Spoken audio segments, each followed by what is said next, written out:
আজকে আপনাদেরকে বলবো সুপার অ্যান্টিঅক্সিডেন্ট হলুদ বা টারমারিক কী নিয়মে খেলে ক্যান্সার সহ অনেক জটিল রোগ প্রতিরোধ বা প্রিভেন্ট করা যেতে পারে। প্রাচীনকাল থেকে চীন, ভারতবর্ষ এবং অন্যান্য দেশে হলুদ মশলা এবং ঔষধ হিসাবে ব্যবহৃত হয়ে আসছে।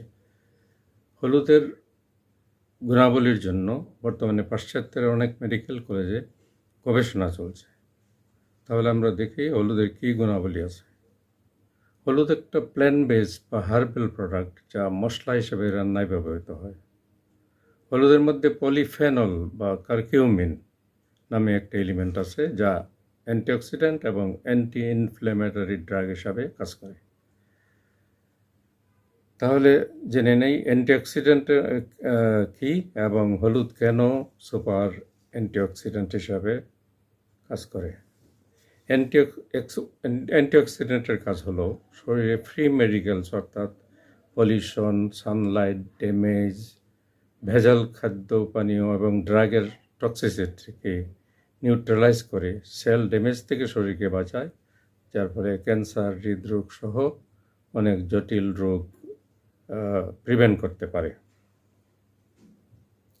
আমাদের শরীরের বৈশিষ্ট্য হলো আমরা কোনো কিছু খেলে, এমনকি অরেল মেডিসিন খেলে সেটা লিভারের ফাস্ট মেটাবলিজম দ্বারা এবং ইন্টেস্টাইনের হজম শক্তির দ্বারা শরীরে অ্যাবজর্ব হয়, কিন্তু সবটুকু অ্যাবজর্ব হয় না।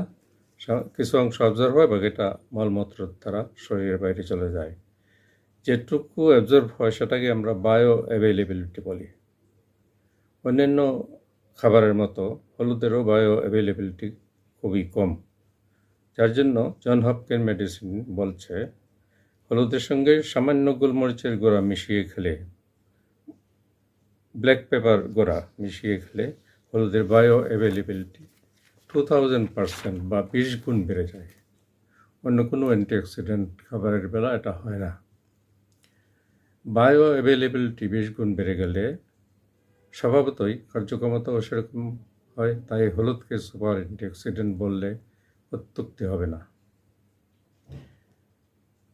ড্রাগের এরকম কম্বিনেশন আরও আছে, যেমন ভিটামিন ডি ছাড়া ক্যালসিয়াম, ম্যাগনেসিয়াম, ফসফরাস শরীরে অ্যাবজর্ব হয় না।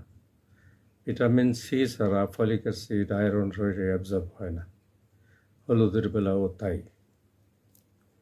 হলুদের অ্যান্টিঅক্সিডেন্ট এবং অ্যান্টি ইনফ্ল্যামেশন ছাড়াও হলুদের আরও অন্যান্য রোগ প্রতিরোধ করার ক্ষমতা আছে, যেমন osteoarthritis, depression, dementia, mood disorder, degenerative eye condition, metabolic syndrome, arthritis, anxiety, hyperlipidemia, muscle soreness, kidney damage ইত্যাদি। এখন প্রশ্ন হলো কতটুকু হলুদ খাবেন। হলুদের ডোজ খুবই সামান্য, প্রতিদিন মাত্র 5 মিলিগ্রাম হলুদ খেলেই চলবে। ওভারডোজ হলে কিডনি স্টোন হওয়ার সম্ভাবনা থাকে। আবার হলুদ প্রতিদিনই খেতে হবে এই জন্য যে প্রতিদিন আমরা ভেজাল টক্সিক খাবার খাই, পলিউটেড বাতাসে নিঃশ্বাস নেই, পলিউটেড জায়গায় বাস করি। হলুদ এসব টক্সিসিটি দূর করে, অর্থাৎ ফ্রি রেডিক্যালস দূর করে আমাদের শরীরকে সুস্থ রাখে। লাস্ট প্রশ্ন, কোন হলুদ খাবেন? বাজারে রান্নার জন্য 2 রকম হলুদ পাওয়া যায়, গুঁড়া হলুদ এবং কাঁচা হলুদ। গুঁড়া হলুদ গুঁড়া করার আগে ড্রাই করে এটাকে পিষে নেওয়া হয় বলে কিছু গুণাগুণ নষ্ট হয়ে যায়।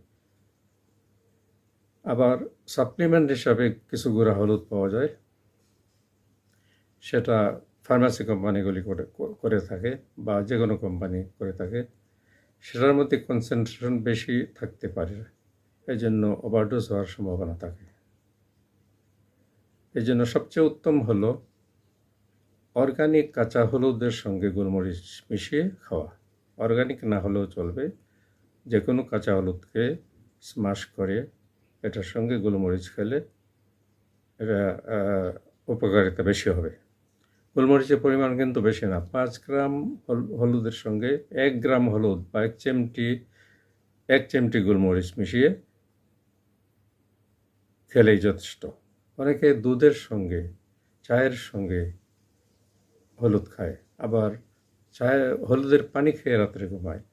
এটা কিন্তু বায়ো অ্যাভেলেবিলিটি পুরা মাত্রায় পাওয়া যায় না। একমাত্র উপায় হলো গোলমরিচ মিশিয়ে হলুদের সঙ্গে এটাকে পানির সঙ্গে বা দুধের সঙ্গে, ডালের সঙ্গে গিলে ফেলা, তাহলেই সবচেয়ে বেশি উপকার পাওয়া যায়।